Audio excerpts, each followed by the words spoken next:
Olá, meus queridos, minhas queridas, né? Nesse vídeo nós iremos estudar o PET, né, comemorativo aos 300 anos de Minas Gerais, que é um PET, na verdade, nós vamos trabalhar um pouco, né, a história, a cultura, né, muitas outras conteúdos, né, outros conteúdos relativos ao nosso estado de Minas Gerais.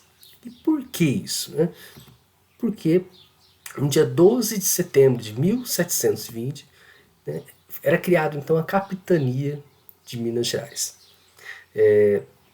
Só a gente lembrar que capitania é um nome dado aos portugueses, né, pelos portugueses, a um território no Brasil, no Brasil colônia, que era demarcado e controlado por um determinado senhor, né, que é chamado de capitão.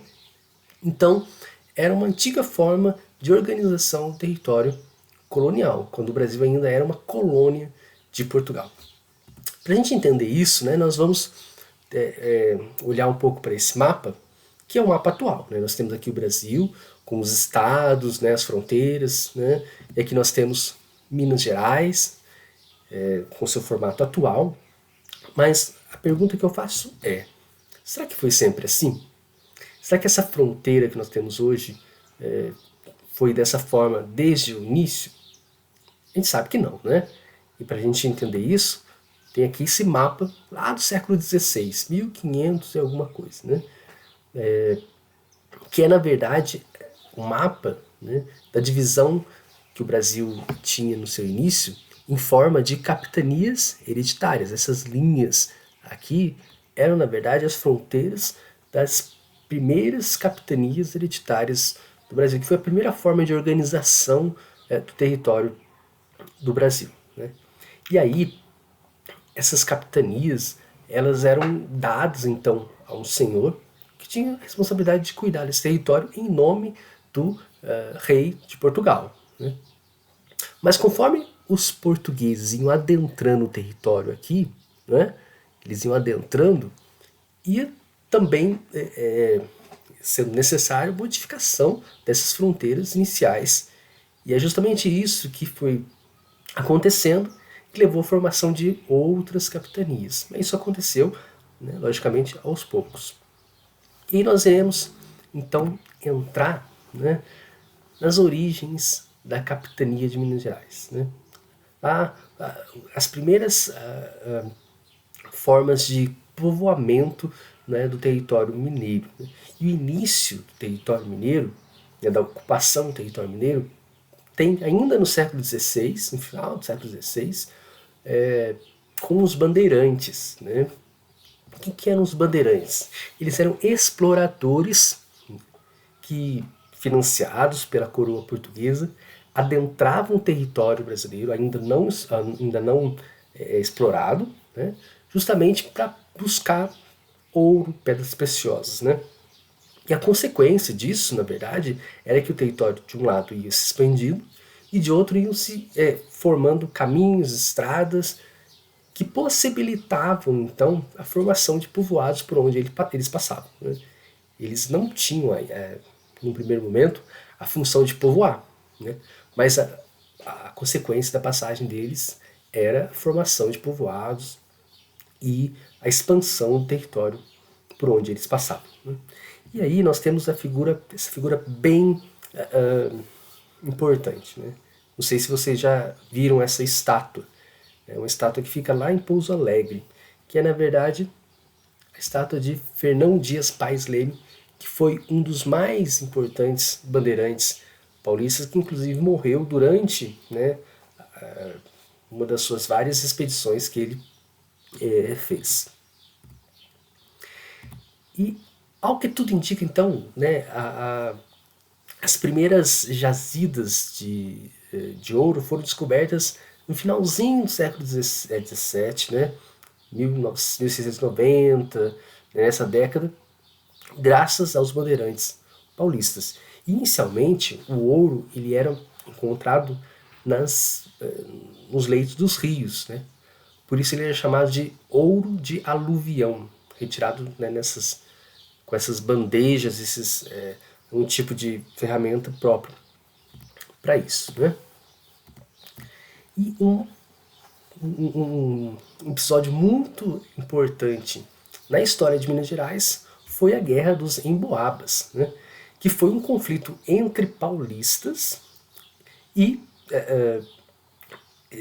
bandeirantes paulistas e os emboabas, que eram os portugueses e outros estrangeiros que viviam na região, né, de Minas Gerais, e eles tinham essa disputa pelo ouro que ali foi encontrado. Então, o ouro encontrado naquele território trouxe muitas disputas para ver quem queria ter o controle daquela região, né?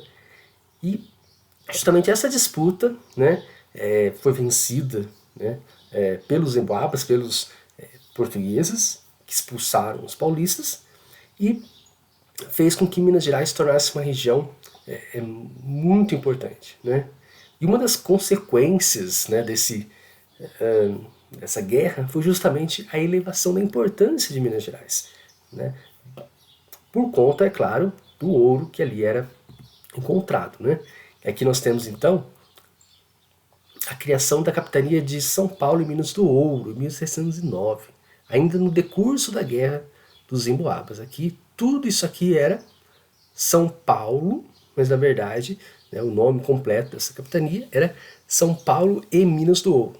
Dá para ver que Minas Gerais ficava aqui, ó, dentro do território dessa grande capitania. Tinha as outras capitanias ali, né? Grão-Pará, Maranhão, Bahia, Pernambuco, etc. Mas dá para ver, né, que São Paulo era muito grande e englobava um território muito extenso. Foi então que, em 1720, né, Minas Gerais foi desmembrada do grande território da capitania de São Paulo. E veja, era um território pequeno, mas era muito importante. Era muito importante por conta justamente do ouro, né, que trouxe riqueza, trouxe uma importância política muito importante, né?